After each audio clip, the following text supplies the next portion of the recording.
Hi, and welcome to a very special edition of TransAction TV.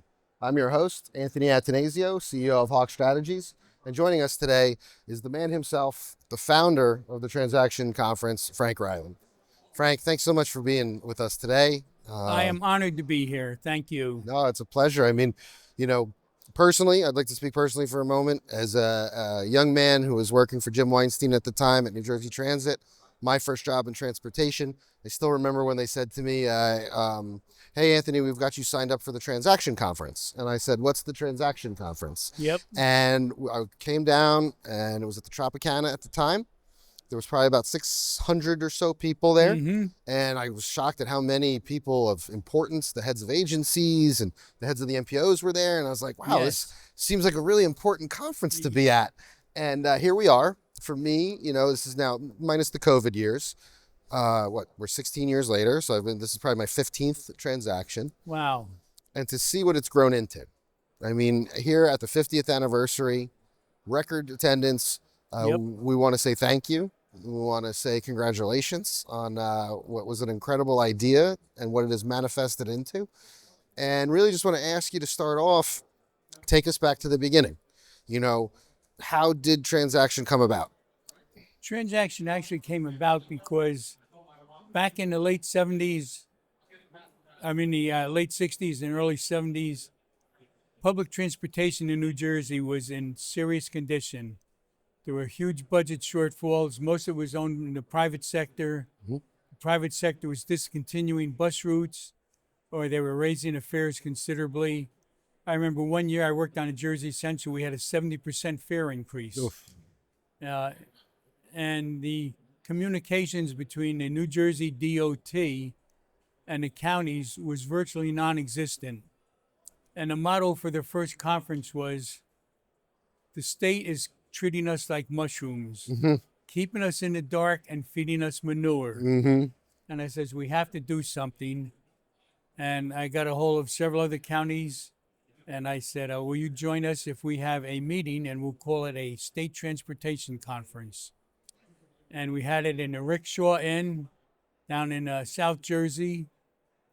We had a grand total of 30 people attend, which we thought was fantastic. Yeah, sure. And we had 3 exhibit booths, of which I had 2 to show some of the innovations that I had done in Morris County on my bus system called Morris County Metro, which sort of enraged some of the state officials. To give you one ludicrous example, on the old buses, when the doors opened, they had a gate that closed against the driver. And I put a panel on it that said, "Welcome aboard." So as soon as the doors open, that's the first thing you saw. I got in trouble with DOT for an unauthorized sign. Oh, goodness. And I says, we have to change this, folks. And I said, I think if we all got together at the state conference, we learned what each group was doing, we can make a better transit system for everyone. And we started it with the first conference, which was 50 years ago. And I've gone to other states to see how they ran their state conferences. Some of them were fair and some of them were very poor. And what surprised me, they had a lot of exhibitors, which I didn't expect or dream of initially, and they didn't treat them very well. And I said, the exhibitors come out to sell their product and to educate people as to what's available. I said, they all have state-of-the-art equipment. And we started expanding our conference. We had, for several years, around 200 to 220 people attend. And then casino gambling came to Atlantic City. And I says, why don't we try going to Atlantic City? And there was a lot of controversy about if it's not legal, but if it's morally correct to support the illegal casinos or illicit casinos. Sure. And it was a 50-50, and I bit the bullet, and I got a hold of Resorts Casino, which was only one of 2 at the time. And we could never get anyone to come up from Washington to speak at our conference. The year we moved to Atlantic City, I must have gotten a dozen calls. Can we come to your Can we come to your conference? conference, right? And then from there, it just ballooned every year. We increased it by 300 people. So we went from 30 attendees in 1976 to 1,400 plus this year. Yes. I mean, quite So an incredible. That's double from when I first came to TransAction. yeah, And now to go from 30 to 1,400. It's a testament to the vision you had. It's a testament to the team you've put together. Your co-chairman, Michael Vieira, who is really yes, your mentee, and you are his mentor. And, you know, what Michael has done to modernize and revolutionize this conference. I mean, with the amount of vehicles we have behind us and, yes, you know, the collaborative nature and the number of workshops. So let's talk about that. This conference is really a continuing education conference, just It as much is. as it is a trade show. yes. And this year we also had a record over 110 workshops. Talk to a little bit about maybe how you feel about the pride of having watched your idea turn into what it is. I just can't really express how delighted I am and how happy to see how it's growing and how it's really now self-sustaining. And I would like to thank you for your part in helping that success. In the past few years, My you've pleasure. done a really fantastic job for us. So Thank you, Frank. on behalf of the committee, we thank you. And I might mention that the committee is all made up of volunteers. Yes, 100%. None of us get paid, but we meet in a rather unusual location. I'm a volunteer firefighter in Sterling, New Jersey. I actually became a volunteer firefighter when I turned 16 in 1958, and I've been a volunteer firefighter since. God bless. But we meet in the Sterling Firehouse, Yep. which is a little old-fashioned firehouse, and it's a nice neutral location, and it's sort of centrally located for everyone. And I love to see the people come up from Philadelphia and from New York City and Long Island. I say, wow, this is great having a meeting way out here in the country. Yeah, right. To them, they're But out in we the love middle it, of Green yeah. Acres, right? Yep. You know, Frank, you know, I thank you for your kind words, but as another one of the volunteers, you know, I am honored, and we all are, to be part of this. And one of the things I took great pride in as part of this with you all is this week, a few of our attendees who are very prominent individuals. One is a commissioner of an agency board, another was a commissioner of the Gateway Development Commission. I've had several folks who are running some of the largest agencies in our region tell Yes. me that TransAction has become a conference they cannot miss. I've Cannot heard that miss it. from so many exhibitors and so many attendees. And particularly, we were able to get CEUs for engineering, for planning, and other professions. Yeah, this is, and you know, we've talked about in the future how this continues to expand. We're getting more contractors here, doing some safety classes, maybe Yes. getting lawyers in and getting continuing legal education in. The beauty of TransAction is from 50 years ago, from an idea you had to this never-ending, evolving, and growing entity. We are so proud to be a part of it, but we want to thank you for your years of leadership, for your vision, and for us to be here on the 50th anniversary to celebrate this incredible And conference. what's strange, I retired in 2004 when I turned 62. And I figured, well, I'm done with it. I loved my job as executive director of Morris County DOT. I ran 10 bus routes. I started our paratransit system, which had 51 vehicles in it. And I convinced the county to purchase 2 money-losing freight railroads. And I come from an extremely conservative county, Morris County. Sure. And the freeholders laid down some laws that we'll consider it if you build a case to buy the railroads. That Conrail was losing over $700,000 a year on 2 7-mile-long railroads in the county. So I went out, checked all the industries, how many blue-collar jobs they had, what the county tax ratables were, what the municipal tax ratables were. I put that together, and I said, we can't afford to lose these railroads, because if the railroads are abandoned, which is what Conrail wants to do, the companies are going to move down south. Yeah. So the freeholders gave me a conditional approval. They said, remember, not one tax dollar goes into this project. I went out and I talked to the 5 big shippers on the railroad, and I got them to donate money to the county to a dedicated account Oh, wow. for us to buy the railroads.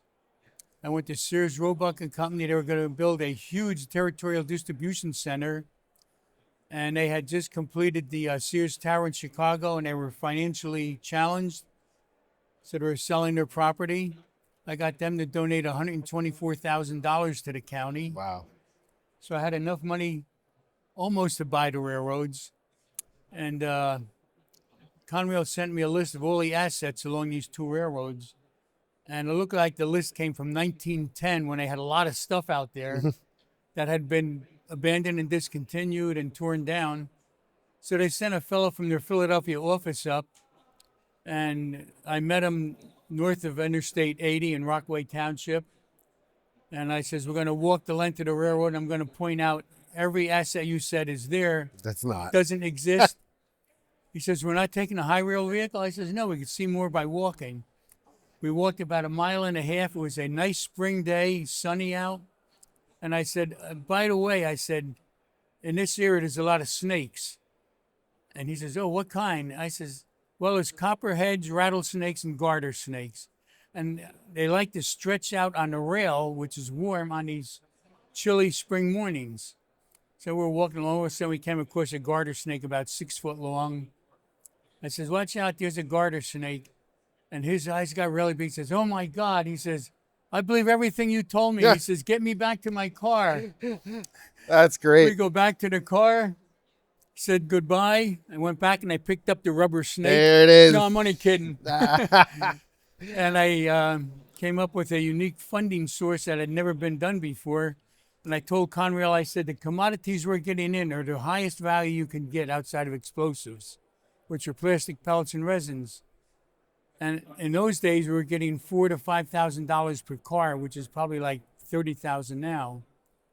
And I says, we'll guarantee you 500 car loads over 5 years, and you will get that revenue. If you abandon the lines and don't sell them to us, you get no revenue. They said, well, we've never done this before. And I said, well, let's give it a shot. Got a call 2 weeks later, we'll do it. Nice. I got a couple of state grants to clean up the railroad. Then I made the mistake of calling the county sheriff, and I said, do you have any gangs that cut down small trees and shrubs? Because the railroad was all overgrown. Sure. He says, yeah. I said, can they do 7 miles of railroad for me in Dover and Rockaway? Sure. When do you want them to do it? I said, anytime you want. Well, they cut everything down nicely, but they couldn't bend. Everything they cut down, they left a stalk about 3 feet high.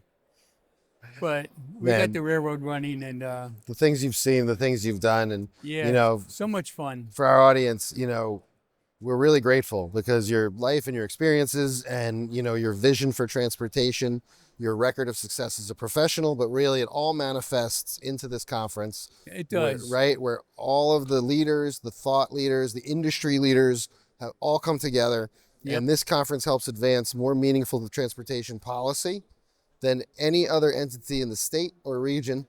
And for that, we want to thank you, Frank. We want to thank you for everything. It also lets people get involved. Yeah. When we started it, us trying to get involved with the state, or even the MPOs, was very difficult. We didn't have any MPO in North Jersey when I started. It was the Tri-State Regional Planning Commission. Okay. And it covered Connecticut, Long Island, Lower New York State, and Northern Jersey. And just getting our points across was difficult. Getting your voice heard, right? Your voice heard. Yeah. And now all the MPO heads come here. Now all the MPO They're all here heads every year. here. And their staffs, and their leadership, the commissioners, the heads of transit, Turnpike, SJTA, Gateway, Amtrak. Everyone's here. And one of our former freeholders, which are now county commissioners, was the New Jersey governor, Christine Whitman. Yes.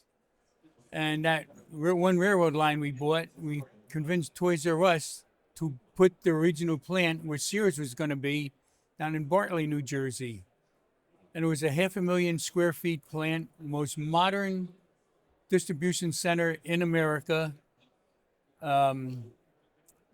We convinced the two VPs of real estate to select that site. We took them by train to the site in a railroad car that was once used by President Harry Truman. Oh, wow.